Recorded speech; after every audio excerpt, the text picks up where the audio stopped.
You're listening to the No Labels, No Limits podcast with best-selling author Sarah Box, where you get the inside scoop on the steps action takers and decision makers take to align their purpose to their principles and achieve their goals in business and life. We focus on the mantra, no labels, no limits, no excuses.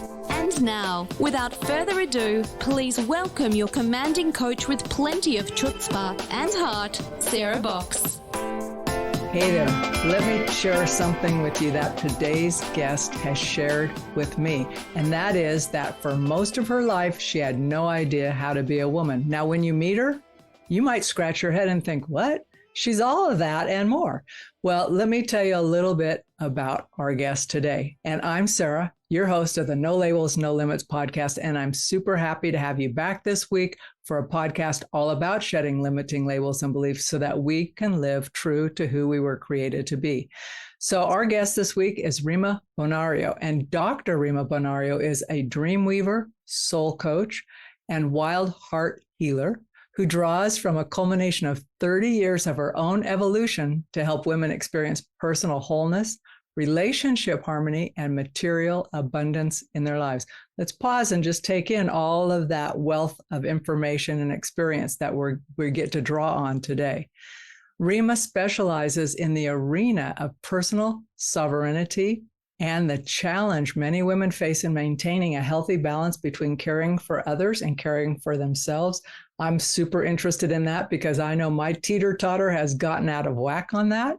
And Rima's doctoral work in transformational psychology informs her coaching, workshops, online courses, and her guided tours to historically sacred places, as well as supports the women she works with to shed their fears, embody their feminine power, and manifest their deepest dreams. So our podcast probably should be a couple hours long to cover everything we could talk about with Rima. But we'll move on from there and just dive in. So let me formally welcome Rima to the podcast today. Welcome, Rima. Thank you so much. I'm so delighted to be here. Well, I want to ask you a starting question, and then we'll come back and talk about all the other types of things that you can talk about. But what led you into your work in the realm of sacred feminine sovereignty? Can you just define what it is and then how you got from A to B? Sure. So when we think about sovereignty, we really think about people who are free from outside influence and able to make their own decisions and be in charge of their own lives, if you will. And it's thought of as a state of self-governance, right? Where we're the one governing ourselves. And why is it all about sacred feminine sovereignty, right? So that is more about understanding sovereignty from the perspective of there's something sacred about each human on the planet. And there's something specifically sacred about the way the feminine expresses, feminine archetypal energy expresses through us, particularly as women, and particularly at this time on the planet, where there's so much happening that we really need a bigger dose of the feminine perspective, and more than just our perspective, really the archetypal energy of the feminine. And it happens through us. It happens when we decide as women that we're going to step into our own sovereignty, and that's what makes it available here on the planet. I want to go back to the quote that I led off with, where you talked about not knowing really what it meant to be a woman, or having no idea how that was. What does that mean, and how did you learn that? Yeah, so I grew up in a family where there was a primary focus on my father. He was the center of the family. And my mom didn't have a very empowered role. And so I learned at an early age, if I was going to be where all the action was, I was going to be hanging out with my dad. And that led me to grow up very much like a tomboy.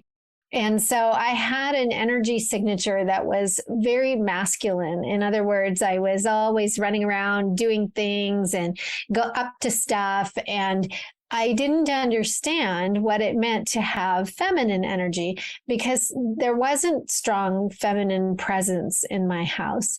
And when I looked out into the world, I didn't have models. There weren't models of feminine power that were being displayed. What I was seeing was the front edge, leading edge, especially early on in first wave feminism, of women wanting to step more into their power. But in order to do that, they were mimicking masculine power patterns. And so that's what I learned to do. I learned to be a go-getter and tough, and make it happen, very driven. And it didn't matter how much I tried to make myself look typically feminine on the outside, somebody else's idea of feminine, but my inner energy just continued to read masculine. And that caused me all kinds of problems in life. It caused trouble in my early marriage, and it showed up again in my second marriage. And that was when I said, okay, I'm going to need to look at this and make some adjustments. So how did you start making those adjustments? First of all, I want to acknowledge, I totally understand what you're saying and can relate to it, because that whole piece of how do you get attention typically is from that go-getter perspective, right? Even now, not even now, all these years later, these decades later, it's still predominant, right? Right. Our culture prizes productivity and push and, crushing it, and all of that sort of language we have around how you're supposed to show up as an entrepreneur, as an employee, even in your personal life. Everything is a competition and a challenge, and it's all about victory and vanquishing your foes. That's a really potent masculine form of energy. And we need our warrior spirit. I mean, of course, we want to have that as part of who we are. I've just learned that for myself and for most women that live inside of a female body, running the energy of challenge through our system day in, day out, hour after hour, just leads to complete burnout. And we have to be able to do something different, not just for our physical health, but for the health of ourselves as a family, as a human family, and our planet. Because that type of energy is getting to the end of its usefulness as an extreme, and it really needs to come into more balance. And so for me, part of it was learning that I had a whole repertoire of superpowers that lived inside my body that are aspects of my power that I was just unfamiliar with. I didn't understand how stillness could be powerful, and how the opportunity to be in flow and to align and to be magnetic in how I worked, so that I drew things to me rather than ran around chasing things. And that was a big change in the way that I began to do my work in the world. And I studied with some very amazing teachers. I learned powerful energy practices and visualizations to help me tap into these forms of energy. And then I began to change how I organized my day-to-day life, so that I was focusing on getting more of my feminine essence to appear in my behaviors. So let's talk about the different aspects of the sacred feminine a little more specifically, because you just, in that, when you were talking, I know you named a couple of them, probably not all of them. So what are they? And then what are the unique challenges that you find we as women face when we're trying to grow relationship with those parts of ourselves? Mm-hmm. One of the big ones is the energy of surrender. The feminine knows how to surrender. And we think of surrender sometimes through that masculine lens of meaning defeat. If you surrender, you're surrendering to something outside of yourself. But this is a different form of surrender. It's actually the energetic experience of allowing yourself to be completely at rest and to put down the fight, to let go of the challenge, to drop the challenge out of your system, and to be in this really juicy place that appears of that sensual space of just allowing what is coming to come to you. And it doesn't mean that we don't have discernment. We need to be in a safe environment to surrender, to be really deeply surrendered. It's particularly meaningful for women who want to be in their sexual sovereignty. We have sometimes a lot of challenges. That was actually one of the big drivers for me to get into this work, was that my husband and I had a great partnership. We were great co-parents. We built a lot of beautiful things together, but we kept bumping up against these unknown challenges in our intimate life. And part of that was because I kept bringing my challenge masculine energy into the bed with me, and that didn't work out so well. And so I needed to learn how to access the softer side of me, the more receptive energy, the magnetic energy. And then I also have access now to the more active, chaotic, wild feminine that is so creative and so enlivening, that sense of being really alive inside of my own skin. Sometimes when people think of the passive feminine traits of the stillness and the receptivity and surrender, it means that somehow there's like a drop in energy. And it isn't that way at all for me. I mean, there's a kind of energy inside of that stillness that's so potent, but there's this other kind of energy as well that's very active and dynamic. It's just that it comes from more of a creative essence. I like to think of that part of me as the dancer part of me, whereas this surrendered one is like this sort of nourishing, nurturing side of me. And then I have two masculine energies that I like to play with, an active and a passive masculine energy that I play with. But I've learned that my life works better when my masculine energy is following the feminine energy's lead. How do you know when that's happening? Like, when let's say it's not working, right? What signals to you that, okay, I'm out of whack, I've got something kind of misaligned here? Well, and now it's very easy for me to notice it. I feel grumpy. I will use the word crunchy. I feel crunchy. I have, and it's so much easier for me to feel annoyed. I will feel tired. Definitely, it drains me now. I've learned how working and leading from my feminine, it energizes me. And I get to the end of the day and I have enough energy to cook myself a nutritious meal and have a beautiful connection with my loved ones, rather than feeling so wiped out. I just want to pour a glass of wine and hit the Netflix, So this is part of why we work best when we fill ourselves first, and then we give from a place of abundance. And so I can tell when I'm starting to feel like there's not enough of stuff going, there's not enough time, there's not enough money, there's not enough love. There's and all the little stories start about how if so-and-so would just do this or do that, and then things would be better. That's a clear dead giveaway for me I've fallen into. I'm crunchy. That's right. My daughter will sometimes say salty. Mama, you're salty today. I know. I have words like that for me too, like going, hello, who showed up here today? You're a little bit on I call it cranky pated. I pulled that but it's like, you just know things are not where they should be. Yeah. Right? My best self just is not showing up at the moment. Usually because of what you said, too much push and not enough allow.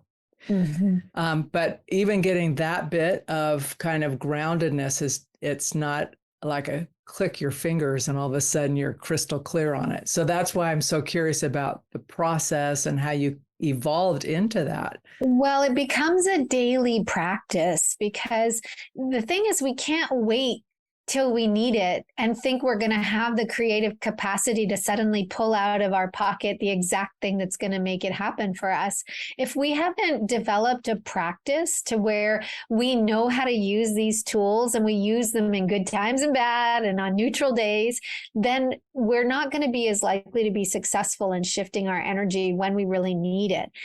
Ideally, what you're doing is you're creating a kind of an energetic and spiritual and emotional muscle memory, so that you have a for me anyway, I have a daily practice now of things I do to nourish and nurture myself. And not only does it set me up for the day so that I have a whole lot less of a chance of ending up in those less fulfilling states, but I also have something I know I can completely rely on in those moments when I really need it. And I can say, okay, I'm just going to press the pause button and go do one of my practices that will support me. That could be anointing myself with these beautiful Egyptian oils that I use every day. It could be, I even bathe. I take baths and I put them in the bath. It could be taking a walk and connecting with nature. It could be sitting in prayer or devotion. It could be moving my body in dance. Any of these things we can do to help us shift our energy. And primarily for women, what we really need to do is we need to come into our bodies. Most of us have spent most of our lives not really inhabiting our bodies, not living in our bodies for often very good reasons.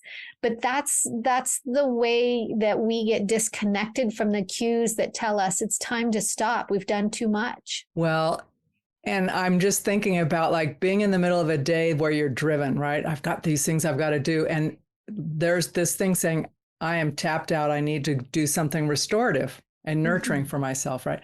And sometimes those days are the hardest days for me to say, put it down, walk away. You can come back in 45 minutes, right? Go do whatever. Like I've got a little short list. Usually that's on that list. The thing about taking a bath in the middle of the day, I don't know, but I love it. But well, I usually do my bathing first thing in the morning. I do too. I have been known to say, Calgon, take me away. Just have to like press the pause button and go do something really significant to shift the energy here. And, we need to give ourselves permission to do that because we're not doing anybody any favors when we push through. I mean, I've learned that the work that I produce when I am well-resourced is infinitely better in quality, and it takes half the time to get it done. And it's so much more fun. And because work is a significant part of life, if we cannot enjoy our work and have fun when we're working, we're spending a lot of time not having fun and in drudgery. And that is definitely not the way of the queen. So let's talk about the 7 queendoms, because first, I love the name of your book. And I'm just going to repeat it. It's The 7 Queendoms, a soul map for embodying sacred feminine sovereignty. So when did you decide to write it? And then will you talk us through like the book a bit and what you're hoping we as readers take from it? I was teaching on this topic. I started back in 2017, 2018, and I was really at that time focused on this idea of sovereignty. What was it going to take for us to really step into our sovereignty? And as I was looking at that for myself and for others, I came across, basically broke it out into these 7 different areas that I wanted to feel more sovereign. I wanted to have more physical sovereignty, more sexual sovereignty, more sovereignty over my energy body and how I run my energy. That was a whole new world for me. And I really wanted to become masterful there. I wanted sovereignty over my emotions and my emotional life. So I wasn't always, I came out of an Italian family. So I was a hot-headed Italian and you never might know what might happen. And so I needed more sovereignty there. I wanted sovereignty over how I expressed myself in the world, in my work world, and my passions and what I was showing up to do on the planet. I wanted sovereignty in my mental life, over my thoughts and the way that I saw the world and the things that I believed in my belief systems. And finally, I wanted some sense of spiritual sovereignty, that I could connect deeply into the core of my being and touch that aspect of me that is connected to the divine. And so I didn't have to rely on things outside of me. It's fine to use different kinds of spiritual structures and even what our faith traditions, whatever we might have been born into and our religious beliefs. But there's something deeper that we can all connect with that's inside. And so that's how this sort of idea of the 7 different queendoms arrived. And I was teaching this work with my students online. And after moving here to Las Vegas, I left my community in the Kansas City area. So I moved everything online. And it just so happened that that was the perfect thing because the pandemic hit and everybody was doing their learning online. And so that's how things really started to get fun and juicy. And because we were in the pandemic, I thought, well, there's probably never going to be a better time to write a book. And now that I'm not running around going places. So I wrote the book and it came out in March of 2021. And it's served as a really beautiful foundation now for all the things that I do with my students. What feedback have you received from folks who've read it, students or not? Like, is there a primary where people are just going, okay, this section spoke to me so much?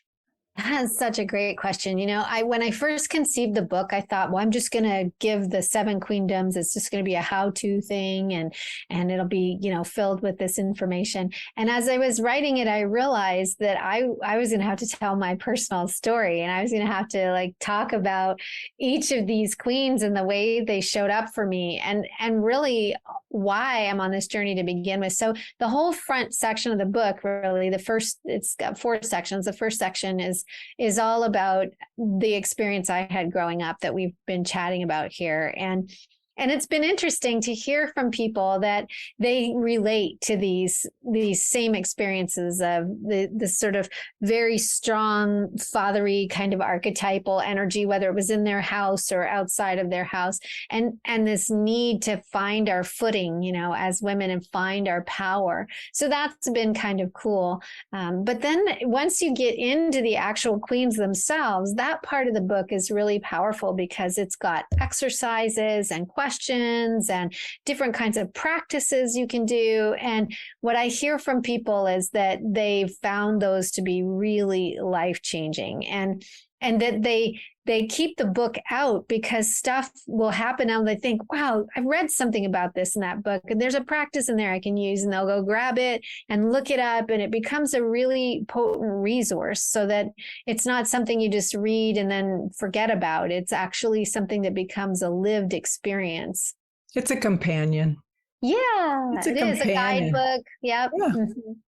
So we were chatting a little bit before we hit record, and you shared something which totally, from my perspective, goes right into this, celebrating self, the feminine, all of that. But you did something pretty cool and unique this past weekend, and I'm wondering if you would share that with our audience. Sure. Yes. So I had my 55th birthday on Friday, and I had decided several weeks before that I wanted to have a birthday party, that I was going to throw myself a birthday party. And as I said, we've been here in the Las Vegas area for just over 4 years. And 2 of those years we were in the pandemic. And the first year I was really just finding my footing. So I had not had much of a chance to build community here. And it's been one of the areas of my life that I'm working on, where I'm really desiring more in-person community here locally. So I had the thought, well, I'm just going to invite all these people that I've met once or twice and run across, and thought, wow, this is a cool person. I'd like to get to know them more, but haven't really had the time to do that, to come out for the party. And it was so fun because we filled the house with all these wonderful people. And I was so blessed to get the feedback from everybody. Wow, you have some amazing friends. And I said, yes, they're all amazing people. I'm looking forward to getting to know them more. And so when we did the cake, I had the opportunity to just give them all a moment of thanks for saying yes to the invitation to come out, and for being with me in taking this time to celebrate myself, because it has been years in the making to get to the point of feeling comfortable with the idea of I get to celebrate me, and I can do that in big fashion, and having this wonderful party. And I don't have to wait for somebody else to come along and do that for me. I don't have to ask my husband, will you make a party for me? Or what are you going to do to make my birthday special?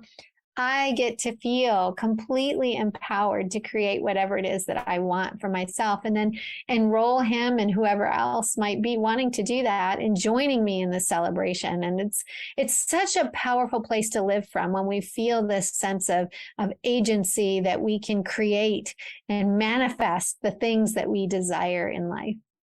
I think about you doing that. I mean, it just lights me up to think about that. I'm going, okay, man, that's a gutsy gal. Because it's fun, and it's fun to go to those kind of parties where people are just having fun and they're curious and they invite interesting people with no attachment necessarily to how people have to be or show up. But I also think about what that demonstrates to the people who were there about what's possible for them. And I think about when we live true to us, if we all celebrated ourselves with less worry about what other people think of us, we'd have a lot more fun. Yeah, I completely agree. And every day we have the opportunity to inspire people and to be an example or a model of what's possible if we choose that. And that's really, I think, how we lift up humanity and lift all of us up. There's so much happening in the world right now.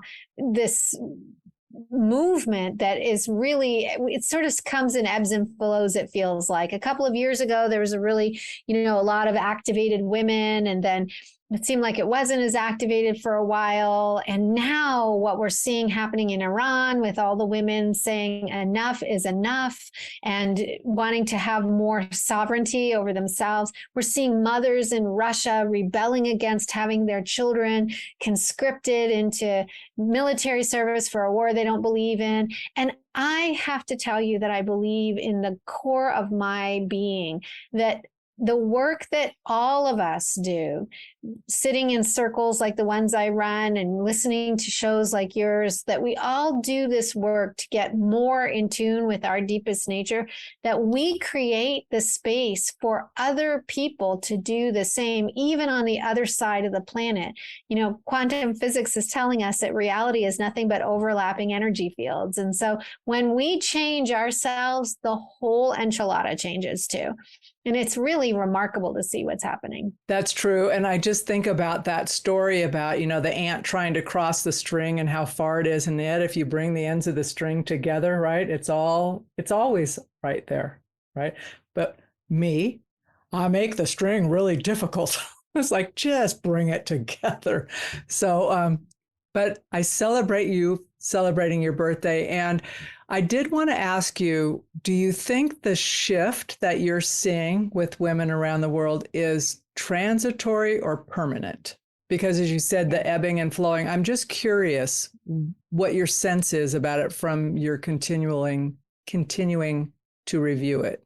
In my research, one of the things that has been very helpful to me is looking at cycles of deep time. And so this is a little bit of an esoteric topic, but we know that we have a solar year, right? We track that 365-day rotation that it takes the Earth to go all the way around the sun. But our sun is a star that's moving, and that star is moving in its own spiral. And as it's spiraling, it's also going around the center of our galaxy, and it takes billions of years to go all the way around the galaxy, but it takes about 24,000 years to do one spiral as we're moving around the galaxy center. And we call this the precession of the equinoxes, because as the Earth changes position in the sun in the solar system, our planet tilts from one side to the other, and it takes about 24 to 26,000 years for this rotation to happen.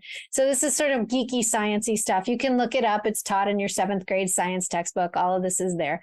The esoteric part is that a lot of the masters and sages that have passed on oral traditions for thousands of years say that the position that we have in relationship to the center of the galaxy causes different outcomes on planet Earth. So the closer we are to the center of the galaxy, the more access we have to higher levels of consciousness.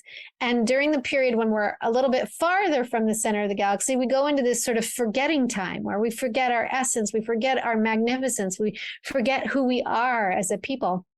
And we go into these sort of darker ages. And it just so happens we are in the path of coming out of some of this time of deep forgetting.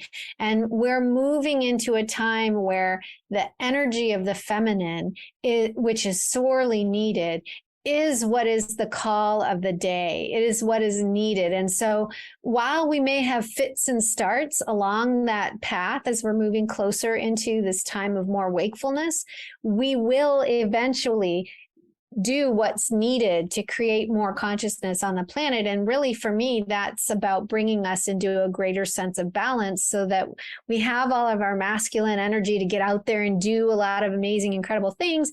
But we also have access to our feminine energy that lets us be, that we can understand the value of being. And we move from the center out. We move from being first. So all that doing energy is guided by something more focused and more functional than what we've been doing right now.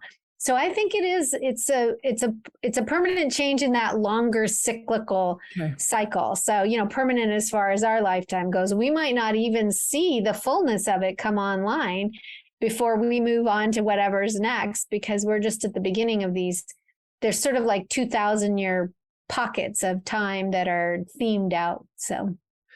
And if I can pull out from what you said, though, it's the feminine energy, not just females, because if we don't embrace our feminine energy, we're just replicating more of what we've learned. True. And it's not, so there's gender. That's whether you decide if you are, what we call a man or a woman. Then there's sex, right? Like your actual sex, your physical sex, which, we know that gender is sort of made up. There's a lot of fluidity there. There's actually some cultures that had as many as 5 genders, including very masculine men or slightly more feminine men, people who feel very neutral about their gender, more masculine women and more feminine women. So they have that full spectrum.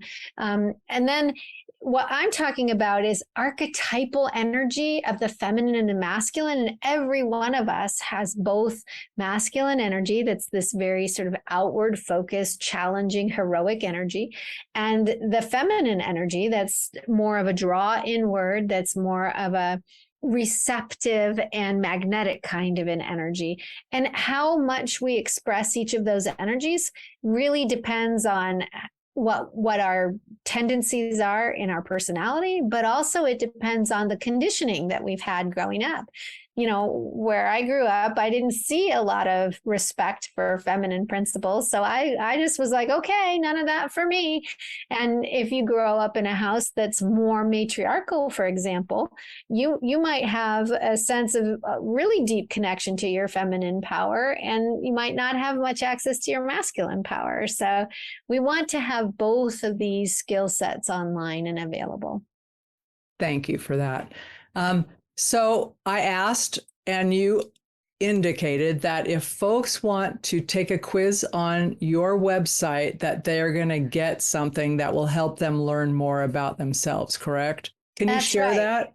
Yeah. So on the website, right on the front page of rimabonario.com, you can find the Queen's Quiz, and it'll ask you a series of questions, just noting what you're more attracted to and the different choices that are available, what seems more like you. And when you get to the end of the quiz, you can type in your email address, and we will send you an archetype kit for that particular queen that will let you dive in more deeply into exploring that particular queen.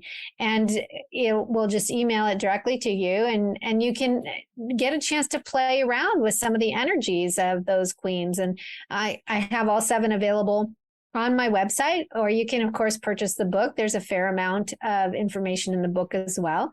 And I say that while it's nice to kind of know what you're most attracted to in terms of the queens, it's very helpful to also go through and see which of those queens you dislike, which is the one that you disown, that you don't really want. No, I don't really like that one. Or that one, I don't have much of that in my life. She's the one you really want to start to develop a relationship with, because again, it's this idea of we need to have sovereignty in all of these domains and all of these queendoms. Thank you so much.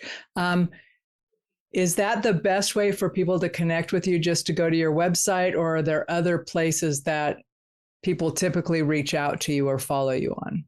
You can find me on Facebook. I have a business website, or I think what they call it is a business page that you can find me there. I'm on LinkedIn as well.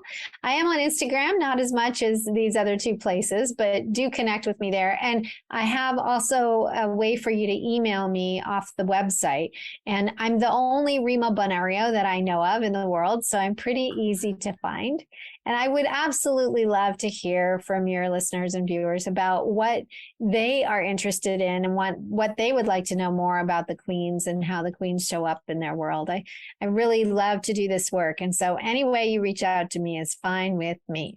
Thank you so much, Rima. And we will have your links in the show notes for folks, but take listeners, not you, but listeners, take the opportunity that Rima has offered. Find out your archetypes. I love that you put in the one that you're less connected to might be the one to learn more and connect more with, because boy, that's true about the parts of us that we're less comfortable with. We should get to know them a little bit better. And as I close out the podcast, I just want to encourage you, if you have listened to this and you know someone who would benefit from what Rima has shared today, please forward the podcast to them. Make sure, if you haven't already done it, that you like the podcast and subscribe to it. That way you'll get noticed when we do more episodes. And in the meantime, I just want to say that we appreciate all of our listeners, and we hope that you will go out, connect with your true selves, and live a no labels, no limits life. You've been listening to the No Labels, No Limits podcast with best-selling author, change agent, and strategic vision coach, Sarah Box. You can grab the show notes and find out how to work with Sarah at sarahbox.com/No Labels, No Limits podcast. We'd love this podcast to reach as many people as possible. So please remember to rate, leave a 5-star review, and share the podcast with someone you think would get value from this conversation. Until next time, keep taking those daily action steps to align your purpose to your principles and achieve your goals in business and life.